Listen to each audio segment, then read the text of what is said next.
Assalamu alaikum warahmatullahi wabarakatuh, everyone. Welcome back to another episode of the Islamic podcast. So today, I'm gonna be reacting to a video that has been put out by Jordan Peterson. And secondly, I'm gonna be reacting to Brother Gabriel Romani. But I personally have no beef with him. It's just something that I feel like he said. I disagree with him on this. But first, let's take a look at what Jordan Peterson said, and then I'll make my response.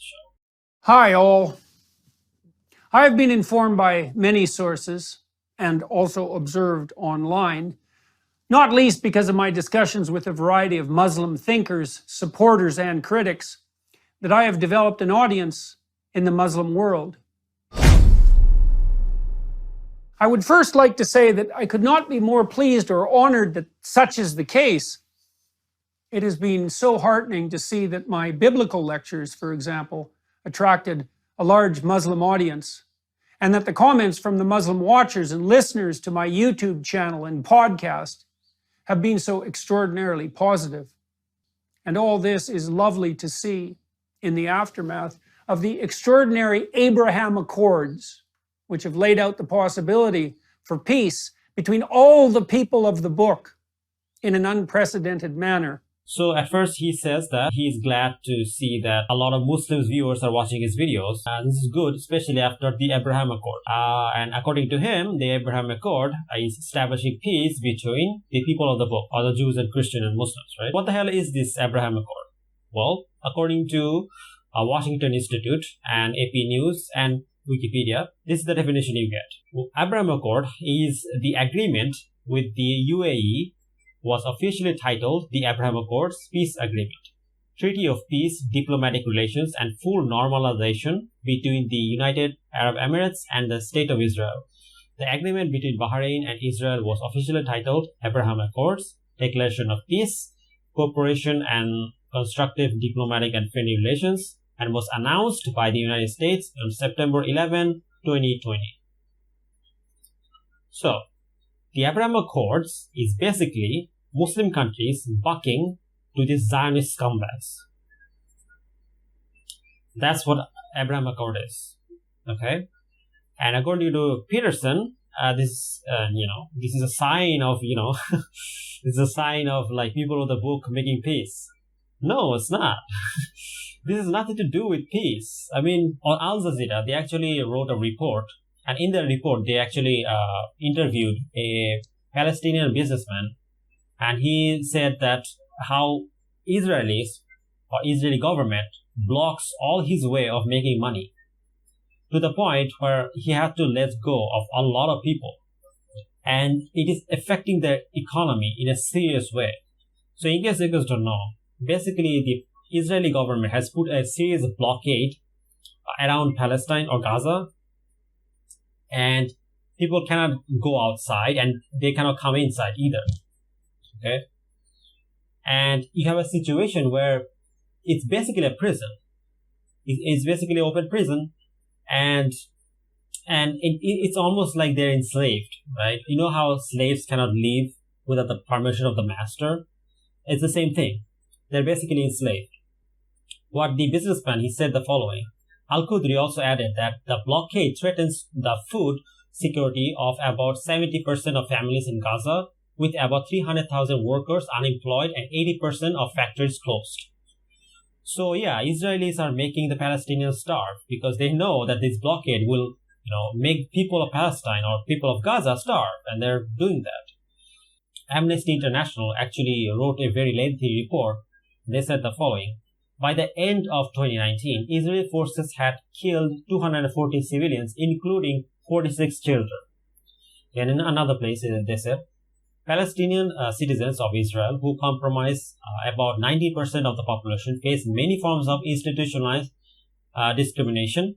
In 2018, discrimination against Palestinians was crystallized in a constitutional law which for the first time enshrined Israel exclusively as the nation state of Jewish people, which by the way is extremely racist.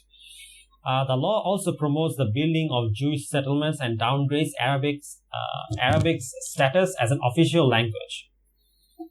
The report documents how Palestinians are effectively blocked from leasing on 80% of Israel's state land. As a result, of racist land seizures and web of discriminatory laws on land allocation, planning, and zoning.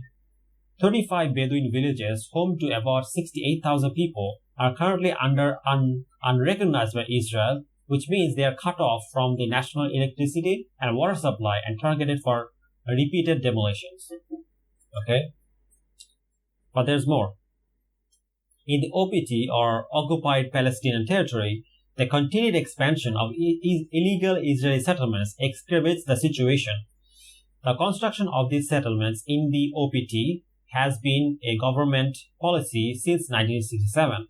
Settlements today cover 10% of the land in the West Bank and some 38% of Palestinians' land in East Jerusalem was expropriated between 1967 and 2017.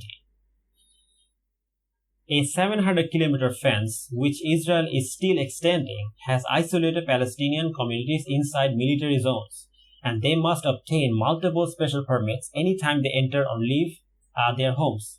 In Gaza, more than 2 million Palestinians live under an Israeli blockade, which has created a humanitarian crisis. It is near impossible for Gazans to travel abroad or into the rest of the occupied Palestinian territory, and they are effectively segregated from the rest of the world. Now, according to World Food Programs, they conducted a research, and according to their research, they showed how many people in Palestine are basically starving or at least have food shortages. They said the following: nearly 1.8 million people are food insecure. Nearly 1.8 million people, so almost 2 million people, are basically starving. Then you have 64% of people in Gaza Strip are food insecure, inside the population of nearly 5 million people. So poverty is a real thing. Okay? Poverty is a real thing. Now, you tell me, Dr. Peterson, how is this making peace? Is this peace? Because what is happening in the Abraham Accord is a lot of these allies of the Palestinians are basically betraying the Palestinians. Okay?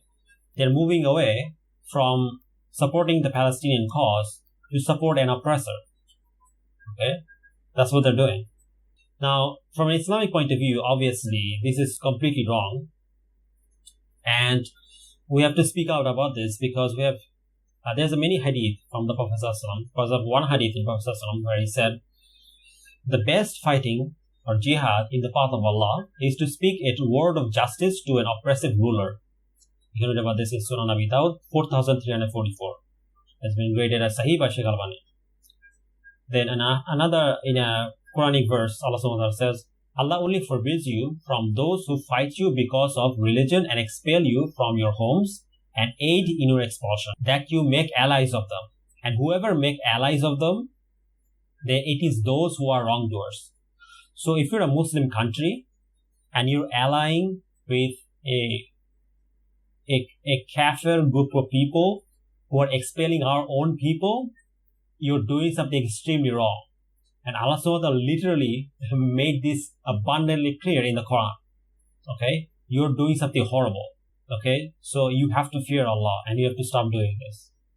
And Abraham Accord completely goes against this. Is this peace? No, it's not peace.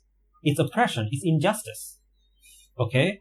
This isn't peace. Peace is when you make two equal parties come together and to resolve their conflict. Here, that's not what's happening. With the Abraham Accords, all is happening is two powerful countries are coming together and they're allowing another country to be oppressed. Okay? That's what the Abraham Accord is doing. Abraham Accord is allowing oppression to take place. This has nothing to do with peace. Okay? And I have something to say as an extension of all of this. Please forgive my presumption, if you would.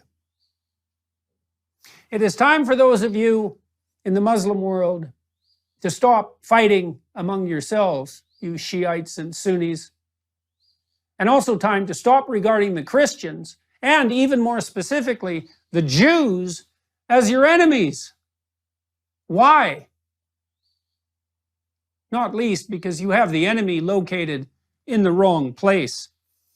First, the best place to find Satan, let's say, is within. If you think the true enemy is in someone else's heart, then you haven't thought nearly long enough about the darkness within, and you have therefore fallen prey to the most subtle temptation of the ancient demonic spirit. Okay, so here Peterson is committing the history generalization fallacy. So basically he's saying that, oh, you in the Muslim world, why don't you make peace between yourselves, stop fighting. First of all, who's fighting? Which group are you talking about? Right? Are you talking about, are you talking about the Middle East, or where in the Middle East? Because you're saying the Muslim world. You do know that most of the Muslim world is not in the Middle East. I mean, majority of the Muslim population is actually not in the Middle East. The Arabs are actually a minority in the Muslim world. I know that may come as a shock to you, but that's true. Now, of course, our Arab brothers and sisters, they play a very major and important role and they're the heart of our world, right? But they're not the majority. So any type of conflict that you may see in the Middle East or destabilization and that type of stuff, these things hurt us, but they're happening to a minority area. And of course, these things are important. But the way he's saying is as if like this is all that's happening in the Muslim world. No, that's not true. As a matter of fact, majority of places in Muslim world, many people have never ever met a Shia, let alone fight them. So basically what he's doing is that he's talking about basically Shia militias and Sunni militias fighting each other, right? So you have Shia terrorist organization and you have Sunni terrorist organization, and they're fighting each other, and he's taking that in isolation and saying that, oh, because they're fighting, these small groups are fighting, therefore most of the groups are fighting. Obviously, that's a fallacy. That's history generalization fallacy, right? He's making a small number of people, and then he's generalizing that to everyone or most people, right? Again, it doesn't work like that. You cannot generalize the entire Muslim population simply based on such a small minority within the Arab community, right? I mean, there are even a minority within the Arab community. Not all Arab people or people in the Middle East support this type of extremist group. So it's not even this is less than a fraction of a fraction. Okay, so it's just ridiculous that he thinks that somehow Muslims are all like stabbing each other, which is absolute nuts. No, we're not stabbing each other, and these terrorist organizations are not our representative. Okay, they're not. So then why are you picking them and acting as if like that's somehow representative of the Muslim world? It's not. Muslims, reach across the sectarian divide.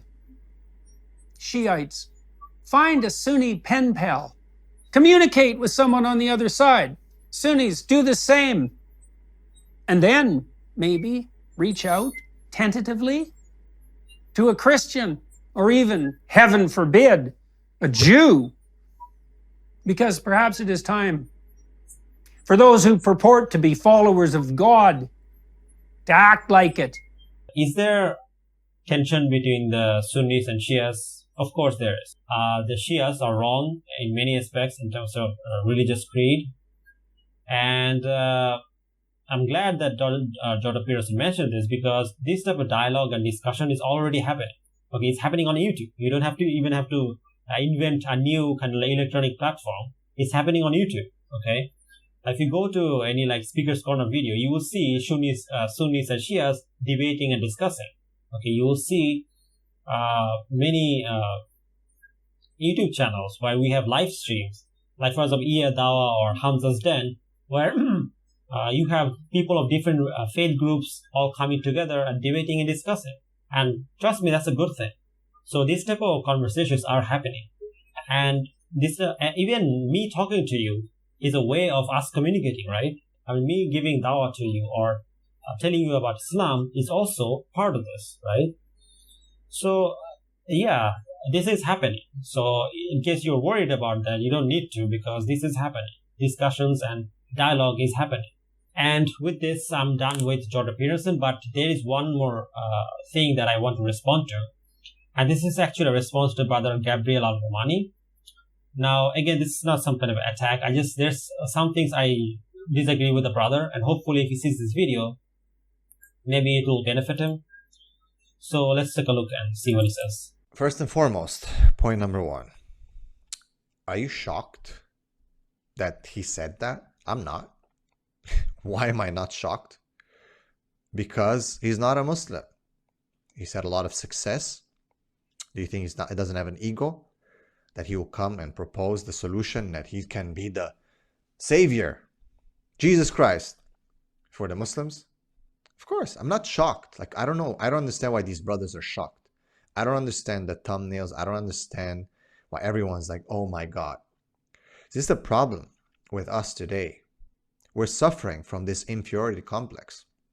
And we put our eggs in one basket. We put our hopes, out of all people, into non-Muslims. But why? I'm talking about the reaction of the Ummah. That's why my video today, I'm not focusing on Jordan Peterson. I'm talking about the reaction of the Ummah to him disappointing us. First of all, some reaction videos on YouTube is not the reaction of the Ummah. Okay? I mean, the people that are on YouTube are not a representative of most of the Muslim world, because we are a very tiny minority of the tiniest minorities. Okay? As a matter of fact, majority of the Muslim world doesn't even know that Jordan Peterson exists. Okay? So you're wrong to say that, the Ummah is reacting to this guy like this. Okay? No, they're not. The Ummah, most of the Ummah is not even aware of this guy, Jordan Peterson. Okay? Probably. Because very tiny portion of the Muslim world is online. And even tinier part of that is active online. Okay? So first of all, that's not true. Secondly, you said that the reason Muslims, so basically he said in the video that Muslims always kind of like look up to this non-Muslim figures, and then when they disappoint them, they kind of like turn them down, right? And I don't fully like disagree with that sentiment, but it's the way he phrased it that's problematic. Because he's making it seem like Muslims are basically, basically suffering from, and he basically said that Muslims are suffering from inferiority complex. First of all, that doesn't follow. Just because Muslims are criticizing someone does not mean that they're doing so because of inferiority. Okay? They could simply be criticizing someone because they're saying something that goes against the Quran and the Sunnah. Okay? Because out of a type of religious obligation. Okay? That is one valid reason why they maybe do it. It doesn't necessarily have to be because they're insecure. Right? So basically, brother, what I'm trying to say is that you're assuming the worst of the Muslim community. Okay? And from an Islamic point of view, you're actually not allowed to do that. That's a bad thing. For example, in the Quran, chapter 49:12, Allah subhanahu wa ta'ala says, O you who have believed, avoid much negative assumption. Indeed, some assumption is sin. And do not spy or backbite each other. Would one of you like to eat the flesh of his brother when dead? You would detest it. And fear Allah. Indeed, Allah is accepting of repentance and merciful. So here, Allah subhanahu wa ta'ala is making it very clear that we're not allowed to have negative assumption or kind of like suspicion of like our fellow Muslim brothers. Right? And yet you're doing the same thing.